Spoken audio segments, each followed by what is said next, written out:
Notice দিয়েছে, কি বলবেন? আমি এসব পরোয়া করি না। মমতা ব্যানার্জি নিজেই তো কোনো নিয়মের ধার ধারে না। তিনি ইডির কাজে হস্তক্ষেপ করে নিজে রাজ্যের মুখ্যমন্ত্রী, পুলিশ মন্ত্রী, তিনি ইডির কাছে ডাকাতি কেস খেয়ে বসে আছে।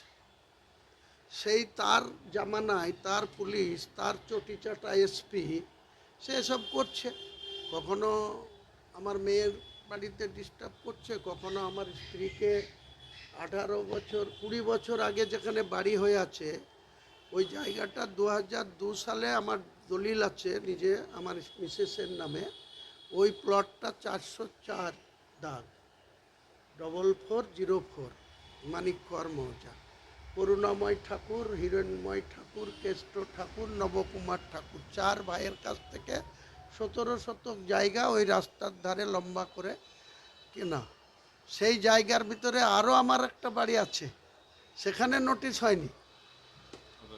অথচ আরও আমার একটা ভাইপুর নামে একটা বাড়ি আছে, গোডাউন আছে পাটের, সেখানেও ওই 4403, 4402, তারা কেউ নোটিশ পেল না, শুধু মীরা সুলতানা নোটিশ পেল। তাহলে এখান থেকে বোঝা যায় এদের মতন মূর্খ। কারণ যেটা নোটিশ করছে সেই জায়গাতে 4 শতক জায়গার উপরে আমার বাড়ি, তার ভিতরে 2 শতক ওখানে ভিটে রেকর্ড আছে মীরা সুলতানার নামে, আর 2 শতক আছে এখনও নালা। টোটালটাই ভিটে রেকর্ড করার জন্য সরকারি নিয়ম মেনে 2008 সালে ফিজ জমা দিয়ে এসডিএলও পর্যন্ত ইনকোয়ারি করেছিল, যে আমাকে বলেছিল যে হয়ে যাওয়া উচিত, কবে থেকে বাস করছেন, কিন্তু আপনি হাইলাইট ব্যক্তি, আমরা আপনার এটা পুরো করতে পারবো না, আপনার 2 শতক করে দিচ্ছে, আর 2 শতক ওই রকম থাক। আমি বলেছিলাম যা খুশি করে। তা এখনও আমার 4 শতক জায়গার উপরে বাড়ি আছে, 2 শতক তো আমার ভিটে রেকর্ড আছে। তো 20 বছর পরে কত ট্যালেন্ট অফিসার সব, যেমন ল্যান্ড ডিপার্টমেন্ট তেমনি পুলিশ ডিপার্টমেন্ট একটা নোটিশ সার্ভ করেছিল। নোটিশ যেদিন দিল তার 4 দিন আগে মিডিয়া জেনে গেল, আপনারা জেনে গেলেন, কলকাতা জেনে গেল। তার জন্য নোটিশ 4 দিন পরে রিসিভ করে নিয়ে আমি আর নোটিশের কোনো জবাব দিইনি।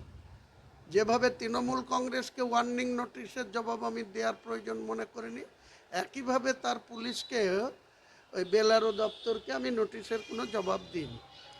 না দেওয়ার ফলে আবার দেখছি যে 54 নম্বর কেস,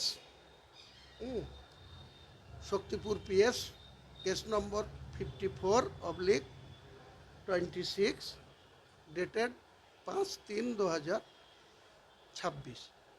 তো ওই যে একটা নোটিশ দিয়েছে দেখেন, এই নোটিশটার আজকে বেলা 12টায় ডেকেছে। যাবে? এই যে না, কেন যাবে? আমি তো বলেছি চুপচাপ বাড়িতে থাকো। আপনাকে যে হ্যারাসমেন্ট করার জন্যই আর কি তাছাড়া আবার কি, আমাকে চাপে রাখার জন্য, রাজনৈতিকভাবে মোকাবেলা করতে পারছে না। মুর্শিদাবাদ জেলায় হুমায়ুন কবিরকে অপ্রাসঙ্গিক করে দেবো এটা ভেবেছিল, এখন হুমায়ুন কবিরের যে প্রক্রিয়া শুরু হয়েছে রাজনৈতিক, তাতে ট্যাবলেট খেয়ে ঘুমাতে হচ্ছে ভাইপুকে, পিসিকে। কাজেই তার লোকরা তো এইসব করবে। আর এই চটিচাটা এসপি অধীর বলছিল সেদিন যে ভাইপুর বাড়িতে কাপড় কাচা এসপি, আমি বলবো চটিচাটা এসপি।